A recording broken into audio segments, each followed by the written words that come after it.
ഇന്നലെ രാത്രി എന്റെ മനസ്സലിയിച്ചൊരു കാഴ്ചയാണിത്. ഈ മഴയത്ത് ഒരു പുതപ്പ് പോലും ഇല്ലാണ്ട് പാലത്തിന്റെ അടിയിൽ കിടന്നുറങ്ങുന്ന കുറച്ച് അമ്മമാരും കുറച്ച് അപ്പന്മാരും, അവർക്ക് കൂട്ടിനായ 2 പട്ടികളും. ഇവിടെയുള്ള എല്ലാവർക്കും ഞാൻ പുതപ്പ് മേടിച്ചു കൊടുത്തു. അപ്പോഴാണ് അവർ എന്റെ അടുത്ത് പറഞ്ഞത് ഒന്നും കഴിച്ചിട്ടില്ല എന്ന്. ഈ മഴയും തണുപ്പുള്ള സമയത്ത് അവർക്ക് ഒരു പുതപ്പ് കിട്ടിയപ്പോൾ തന്നെ അവർക്ക് ആശ്വാസമായി. വീടില്ലാത്തതുകൊണ്ടാണ് ഇവരെല്ലാവരും ഈ പാലത്തിന്റെ അടിയിൽ വന്ന് കിടക്കുന്നത്. ഉടുക്കാൻ തുണിയോ കിടക്കാൻ സ്ഥലമോ കുടിക്കാൻ ഒരു തുള്ളി വെള്ളം പോലും ഇല്ലാത്തൊരു അവസ്ഥയിലാണ് ഇവരിവിടെ കഴിയുന്നത്. ഈ വീഡിയോ എടുക്കാൻ കാരണം തന്നെ എനിക്ക് എന്നും ഇവിടെ വന്ന് കൊടുക്കാൻ പറ്റൂല ഇവർക്ക്.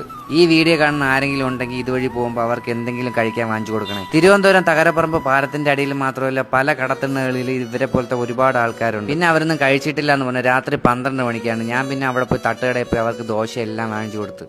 ആ അമ്മുമ്മയൊക്കെ വിശന്ന് കിടന്ന് ഉറങ്ങിപ്പോയതാ. ഞാൻ പിന്നെ രാത്രി ദോശ കൊണ്ട് കൊടുത്തപ്പോൾ അവരൊക്കെ കഴിച്ച് സുഖമായി കിടന്നുറങ്ങി. ഇവർക്ക് ആഹാരം മേടിച്ച് പറഞ്ഞ വഴിയിൽ എന്റെ വണ്ടി പഞ്ചറായി. ആറ്റുകാലുള്ള പ്രവീൺ ചേട്ടന്റെ ഓട്ടോയിൽ കയറിയിട്ടാണ് അവസാനം ഞാൻ എല്ലാവർക്കും ദോശ മേടിച്ചു കൊടുത്തത്. പാതിരാത്രി എന്റെ കൂടെ സപ്പോർട്ട് ചെയ്ത പ്രവീണിനെ ഞാൻ എന്റെ നന്ദി അറിയിക്കുന്നു. അവർക്ക് പോയി നിൽക്കാൻ ഒരു സ്ഥലമില്ലാത്തതുകൊണ്ടാണ് അവർ ഈ പാലത്തിന്റെ അടിയിൽ വന്ന് കിടക്കുന്നത്. പലരും അവരെ ഉപദ്രവിക്കണമായിട്ട് അവർ എന്റെ അടുത്ത് പറഞ്ഞു. അത് ഞാൻ പറയുന്നില്ല. അവിടെ കിടക്കാനോ അവിടെ ഇരിക്കാനോ ഒന്നും സമ്മതിക്കാതെ അവരെ ഓടിച്ചു വിടുന്നതായിട്ട് പറയും. ഈ ജീവിതം എന്നൊക്കെ പറഞ്ഞാൽ കുറച്ച് നാളല്ലേ ഉള്ളൂ. അവർ അവിടെയെങ്കിലും പാലത്തിന്റെ അടിയിലെങ്കിലും ജീവിച്ചു പോട്ടെ. ആരും അവരെ ഉപദ്രവിക്കരുത് പ്ലീസ്. തിരുവനന്തപുരം തകരപ്പറമ്പ് പാലത്തിന്റെ അടിയിലാണ് ഇവർ കിടക്കുന്നത്. നിങ്ങളെ കൊണ്ട് പറ്റുകയാണെങ്കിൽ എന്തെങ്കിലും സഹായം ചെയ്യുക. പിന്നെ അവർ ഉപദ്രവിക്കാതിരിക്കുക. അത്രേ ഉള്ളൂ.